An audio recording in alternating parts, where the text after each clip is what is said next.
நேயர்கள் அனைவருக்கும் வணக்கம். வெண்முரசு மாமலர் அத்தியாயம் 23. 12 நாட்கள் துயிலிலேயே இருந்தான் புரூரவஸ்.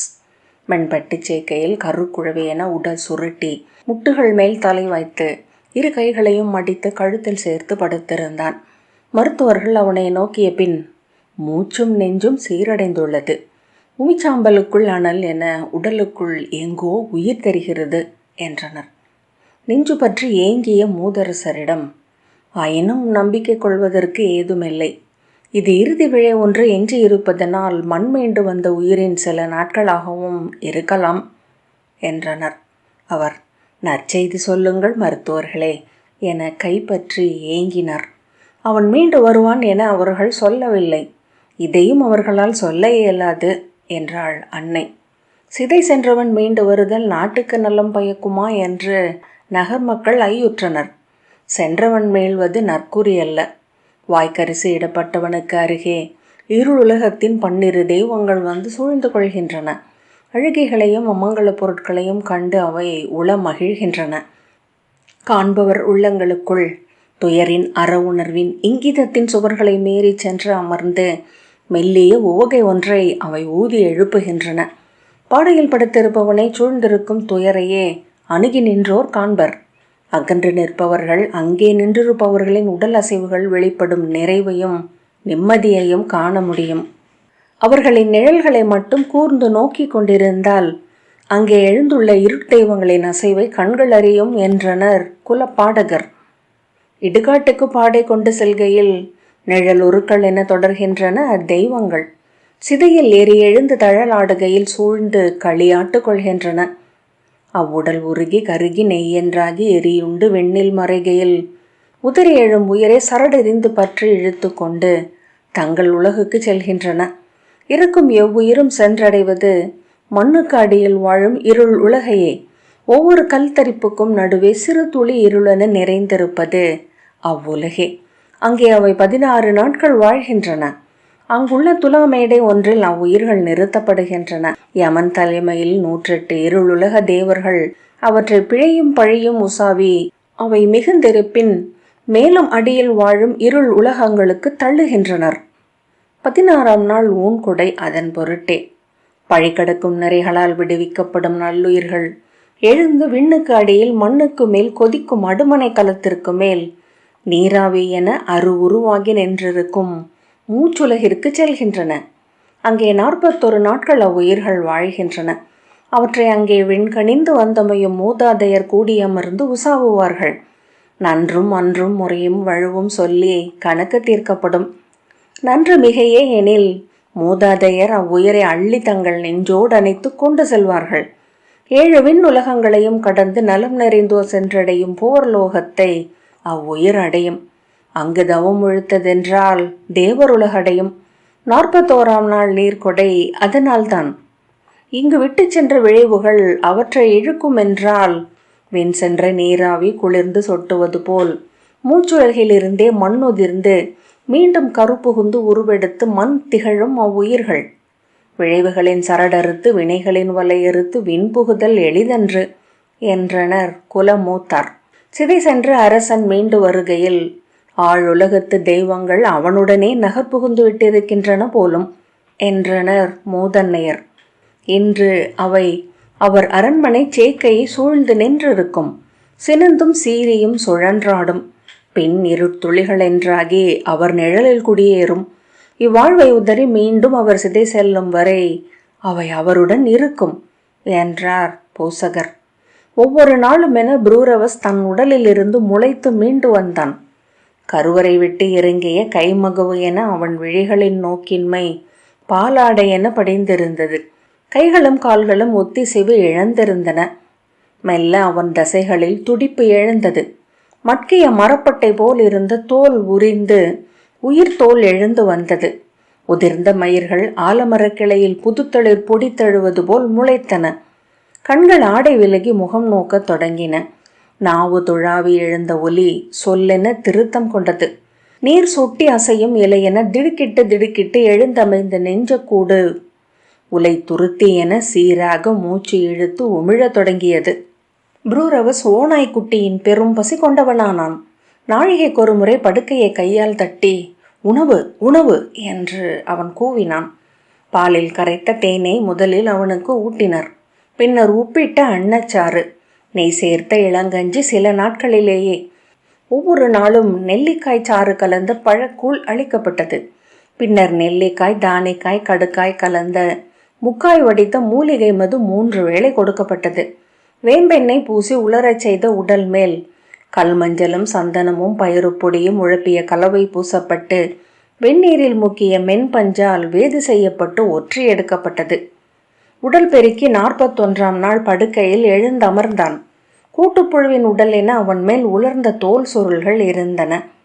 விரிந்த தசைகளின் வெண்வரிகள் தோளிலும் புயங்களிலும் மழைநீர் வடிந்த மென்மணற்தடமென படிந்திருந்தன. அவன் எழுந்தமர்ந்து உணவுண்டு கொண்டிருந்த போது கை கூப்பியபடி உள்ளே வந்த அமைச்சர் உவகையுடன், இக்காட்சியை காண்பதற்கென்றே என் விழிகள் நோக்கு கொண்டன போலும். இந்நாள் இனி என்றும் குருநகரியின் விழவு நாள் என்றார். வாயில் வடிந்த கஞ்சியை துடைத்த சேடியின் கையை விலக்கி அவரை அயலவர் என நோக்கும் கூர்மையுடன் விழி நாட்டி, என் மணிமுடியை இப்போது சூடுவது யார் என்று கேட்டான் புரூரவஸ். குழப்பத்துடன், தங்கள் முதல் மைந்தர் ஆயுஷ் அரசே என்றார் அமைச்சர். நான் இறக்கவில்லை என்று அவன் வருந்துகிறானோ என்றான் அரசன். புரூரவசின் விழி அல்ல அது என்று அமைச்சர் உள்ளே திடுக்கிட்டார். என்னை சிதைக்கு கொண்டு செல்ல காத்திருந்தான் போலும் என்றான் புரூரவஸ். அமைச்சர், அரசே, இளவரசர் மணிமுடி சூடுவதில்லை. கோலேந்தி கொலு வீற்றிருப்பதும் இல்லை. நெறி வழங்குகையில் மட்டுமே அரியணை அமர்கிறார். குல அவைகளில் மட்டுமே கோல் கை கொள்கிறார். அரசுமுறை செய்திகளில் மட்டுமே கணையாழியில் முத்திரையிடுகிறார் என்றார். ஆம், தன் எல்லைகளை அவன் உணர்ந்திருப்பது நன்று என்றான் புரூரவஸ். மறுவாரமே எழுந்து நடக்கலானான். என் அணியாடைகள் வரட்டும் என்று ஆணையிட்டான். ஆடையும் அணியும் அவனுக்கு உடல் கொள்ளாதபடி சிறிதாகி விட்டிருந்தன. அனைத்தையும் புதிதாக சமைக்கும் பொருட்டு அணிக்கலைஞர்களுக்கும் பொற்கொள்ளர்களுக்கும் ஆணையிட்டான். புதிய தோற்றத்தில் முடிசூடி கோலேந்தி வெண்குடையிழ அவனவை மீண்ட அன்று குடிகளும் குலமூத்தாரும் பெருவணிகரும் படை வீரர்களும் ஒருங்கே பேருவகை கொண்டனர். எழுந்து நின்று கைகளை உயர்த்தி, சந்திரகுலத்து முதல் மன்னன் வாழ்க, பேரறத்தான் வாழ்க, பெருங்கருணையோன் வாழ்க, இறந்து மீண்ட இறையருளோன் வாழ்க என்று அவர்கள் குரல் எழுப்பிய போது அது அவர்களின் உயிர் விசை கொண்டிருந்தது. அவைக்குள் நுழைந்து அவ்வாழ்த்துக்களை தலை வணங்கி ஏற்று அரியணையில் அமர்ந்து உடலை எளிதாக்கி கொண்டதும் இயல்பாகவே அவன் நோக்கு திரும்பி அருகில் இருந்த ஆயுஷை பார்த்தது. இரு புருவங்களும் சுருங்கி ஒன்றையொன்று தொட்டன. சற்று தலை சரித்து அருகே நின்றிருந்த அமைச்சரிடம், அவன் ஏன் இங்கிருக்கிறான்? அதுதான் முறைமை அரசே என்றார் அவர். அவன் அவை வீற்றிருக்க வேண்டியதில்லை என்றான் புரூரவஸ். அரசே, அது குடிவழக்கு என்றார் அமைச்சர். அதை நான் மாற்றுகிறேன். அரியணை சுவை அறிந்த ஒருவன் இவ்வவையில் இருக்கலாகாது. இக்கணமே அவனை நம் எல்லைக்கு அனுப்புக. அங்குள்ள தொல்குடிகளை ஒருங்கு திரட்டி அங்கே காவலரன் ஒன்றை அவன் அமைக்கட்டும் என்றான். அமைச்சரின் முகம் மாறியது. ஆனால் விழிகள் எதையும் காட்டாது நிலைத்திருந்தன. அவ்வாறே என்று தலைவணங்கி திரும்பிச் சென்றார். முதல் அரசாணையாக தன் கணையாழியை அந்த ஓலையிலேயே அவன் பதித்தான்.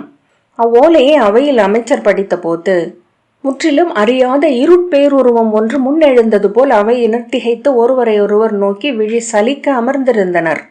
அவை முழுக்க எழுந்த கலை ஓசையை கேட்டு புரூரவஸ் கை தூக்கினான். நன்று, நாம் அடுத்த அவை செயல்களுக்கு செல்வோம் என்று ஆணையிட்டான். ஆயுஷ் எழுந்து தந்தையை வணங்கி வெளியேறினான். அன்று உச்சி பொழுது வரை அரசன் தன் அவையில் அமர்ந்திருந்தான். முன்னாட்களில் ஆயுஷ் இட்ட அனைத்து ஆணைகளையும் அவன் நிறுத்தி வைத்தான். அனைத்து முடிவுகளையும் மாற்றி அமைத்தான். எழுந்து செல்கையில் அமைச்சரிடம், அமைச்சரே, இனி நான் அறியாது ஏதும் இங்கு நிகழக்கூடாது. இதுவரை நிகழ்ந்த பிழைகள் ஏதும் இனி எழலாகாது. சிறு பிழைக்கும் என் தண்டம் வலிதென இவர்களுக்கு உரையுங்கள் என்ற பின் நடந்து அவை விலகிச் சென்றான். அமைச்சர் ஆணை என உரைத்து தலைவணங்கி நின்றார். குழப்பச் சொற்களுடன் அவை கலைந்து சென்றது. ஆயுஷ் அருகே வந்து, நான் இன்றே கிளம்புகிறேன் அமைச்சரே என்றான். தந்தை சொல் மீறாதிருங்கள் இளவரசே, நலம் சூழும் என்றார் அமைச்சர். ஆம், அவரிடமிருந்து நான் கற்றதும் அதுவே என்றான் ஆயுஷ். எப்போதும் முச்சிப்பொழுதின் உணவிற்கு ஊன் மிக வேண்டுமென்று புரூரவஸ் ஆணையிட்டிருந்தான். உடல் புடைக்க உண்ட பின் மதுவும் அருந்தி மஞ்சத்தில் படுப்பது அவன் வழக்கம். நோய் மீண்ட பின் தன் துணைவியரை பார்க்க மறுத்து ஒவ்வொரு நாளும் இளமழகியொருத்தி தன் மஞ்சத்திற்கு வர வேண்டுமென்று ஆணையிட்டிருந்தான். அவன் துணைவியர் நாளும் அவன் அறைவாயில் வரை வந்து அவன் முகம் காண வேண்டுமென கோரி நுழைவு மறுக்கப்பட்டு விழி நீருடன் மீண்டு சென்றனர். அவன் மைந்தருக்கும் நோக்கு விலக்கப்பட்டது. ஆனால் மூதரசர் மட்டும் அவனுடனேயே இருந்தார். உடல் தேறி அவன் எழுந்த நாட்களில் மூதரசர் ஒவ்வொரு நாளும் புலரி விழிப்பு கொண்ட உடனேயே ஒரு காவலன் தோள் பற்றி வந்து துயின்று கொண்டிருக்கும் அவன் காலடியில் அமரும் வழக்கம் கொண்டிருந்தார். அவனுக்கு சேடியர் உணவூட்டுகையில் நோக்கி இருப்பார். அவன் சிறு மைந்தனைப் போல உதடு குவித்து உறிஞ்சி உண்ணும் போது மகிழ்வில் மலர்ந்து சுருக்கங்கள் இழுபட்டு விரிந்த முகத்துடன் பற்கள் அனைத்தும் தெரிய செரித்தபடி, நல்லுணவு, பிரம்மம் அதுவே, உயிர் அதுவே, எண்ணம் அதுவே, மூதாதையரின் வாழ்த்து என வருவதும் அதுவே என்பார். ஒவ்வொரு நாளும் மருத்துவர்களை சென்று கண்டு, எத்தனை விரைவில் அவன் நலம் பெறுவான் மருத்துவர்களே என்று கேட்பார். மூதரசே, அவர் நலம் பெறுவதே ஒரு மருத்துவ விந்தை. நுரை எழுவது போல் அவர் உடல் எழுகிறது. இதற்கு மேல் ஒன்றை மானுட உடலில் எதிர்பார்ப்பதே அரிது என்றனர் அவர்கள். ஆயினும் நட்ட விதையை ஒவ்வொரு நாளும் தோண்டி பார்க்கும் இளம் குழந்தை போல் இருந்தார். அவர் துணைவியே அவரை நகையாடினாள். நேற்று உண்ட உணவிற்கு 2 மடங்கு இன்று உண்கிறான். நீங்களோ களத்தில் எஞ்சிய உணவை பார்த்து சினம் கொள்கிறீர்கள். சேடியர்கள் பின்னறைகளில் உங்களை எண்ணி நகை கூட்டுகிறார்கள். அவர்களுக்கு தெரியாது தந்தையின் அனல், அவர் சினந்து சொன்னார். பின்னர் மனைவியின் மெல்லிய கரங்களை விரல்களுக்குள் எடுத்துக்கொண்டு, அவன் உணவுண்ணும் போது இளங்குழவியாக நம் மடியில் அமர்ந்து இட்டும் தொட்டும் கவ்வியும் துழன்றும் அழுது கொண்ட காட்சி என் நினைவில் எழுகிறது. நீ நினைவு கூர்கிறாயா என்றார். இல்லை என்று அவள் சிரித்தபடி சொன்னாள். உன் நெஞ்சில் கனிவு வற்றுவிட்டது, முதுமகளாகிவிட்டாய். முதுமகளுக்குரிய மிகை நாணத்துடன், உங்களுக்கு மட்டும் இளமை திரும்புகிறதோ என்றாள் அவள். ஆம், எனக்கு இப்போதுதான் ஒரு மைந்தன் பிறந்திருக்கிறான். இளம் தந்தை என்றே உணர்கிறேன். முன்னாளில் இவன் என் மடி தவழ்ந்த போது அத்தனை எண்ணங்களுக்கு அடியிலும் இவன் நினைவு இருந்து கொண்டே இருக்கும். எது ஓயும் போதும் ஒளிர் விழிகளும் நகை முகமும் பட்டுக்கைகளும் எழுந்து வரும். இப்போதும் அவ்வாறே உணர்கிறேன். எண்ணி துயில்கிறேன், எண்ணியபடி விழிக்கிறேன் என்றார். நிலை கொள்ளாது தன் அறைக்குள் சுற்றியபடி, என்னால் இங்கிருக்க முடியவில்லை. நான் மீண்டும் என் மைந்தனின் அறைக்கே செல்கிறேன் என்றார். உங்களுக்கு பித்தென்று சொல்கிறார்கள், அதை மீள மேல நிறுவ வேண்டாம் என்றாள் அன்னை. ஆம், பித்துத்தான். அதை நான் இல்லை என்றே சொல்லவில்லை. 7 ஊர் மன்றில் நின்று கூவுவேன் நான் பித்தன் என்று. பிள்ளை பித்து போல் பெரும் பித்து பிரிதில்லை என்றார் அவர். பிள்ளை முதியவனாகிவிட்டான். விழி பார்க்கிறதா? பார்த்தேன். அவன் முதுமை குறைந்து வருகிறது. நீ அதை பார்த்தாயா என்றார். நோயுறும் போது அவன் தாடியிலும் குழலிலும் ஓரிரு நரைகள் இருந்தன. இன்றுள்ளதா அது? திகைத்து, இல்லை என்றாள் அவள். முளைத்து வரும் முடி அனைத்தும் கரிய பட்டு போல் உள்ளன. நேற்று அவன் துயிலும் போது அவன் குழலை மெல்ல தடவி பார்த்தேன். கரடி குட்டியின் தோல் போல தோன்றியது. அவன் இளமை மீள்கிறான். மேலும் குருதியூறி அவன் உடலின் சுருக்கங்கள் அனைத்தும் விலகும் போது இளமைந்தனாக இருப்பான். அவள் முகம் மலர்ந்து ஆம் என்றாள். அவர் கண்களில் குறும்புடன், படை பயில்வான், நூல் தேர்வான், பின் பெரிதொரு பேரழகியை மனம் கொள்வான் என்றார். அவள் நோக்கில் எழுந்த கூர்முள்ளுடன், ஆம், காட்டுக்கு சென்று எவளென்றறியாத இருள் தெய்வம் ஒன்றை அழைத்து வருவான். வலிக்கும் நரம்பு முடிச்சொன்றில் தொட்டது போல் அவர் முகம் மாறியது. நன்று சூழவே உனக்கு தெரியவில்லை, மூடம். தீது நிகழ்ந்தவளின் அச்சம் இது என்றாள். தீது என்ன நிகழ்ந்தது சொல். இறுதியில் எஞ்சிய தீதுதான் என்ன? பொன்னுடல் கொண்ட 7 மைந்தர்களை பெற்றிருக்கிறான். ஆள் என அருகு என இக்குடி பெருகுவதற்கு அவர்களே உகந்தவர்கள். பிரிதேது? அவள் ஆம், ஆனால் என்ற பின், நன்று, நான் ஒன்றும் அறியேன் என்று சொல்லி மூச்செறிந்தாள். ஐயுராதே அழகி, நன்றே நிகழ்கிறது. ஆம் ஆம், ஒரு பெருந்துயர் வந்தது. கடலில் எழுந்த பேரலை அறைந்து நகர்கோட்டையை உடைத்து சென்றதும் முத்துக்கள் எஞ்சி இருப்பதைப் போல இதோ இளமைந்தர்கள் இருக்கிறார்கள் என்ற பின், இங்கிருக்க முடியவில்லை. இங்கிருக்கையில் என் மைந்தன் எங்கோ நெடுந்தொலைவில் இருக்கிறான் என்றுணர்கிறேன். அங்கு சென்று அவனுடன் இருக்கிறேன் என்றார். அங்கு அவனை அவர்கள் குளிப்பாட்ட வேண்டும். அவன் சற்று துயில வேண்டும். ஆகவேதான் பேசி மன்றாடி உங்களை இங்கு அனுப்புகிறார்கள் என்றாள் மூதன்னை. நான் ஓசையின்றி அவ்வரையிலேயே இருக்கிறேன். ஓவியம் போல இருப்பேன். நீங்கள் அங்கிருந்தால் செடியர் இயல்பாக இருக்க முடியாது.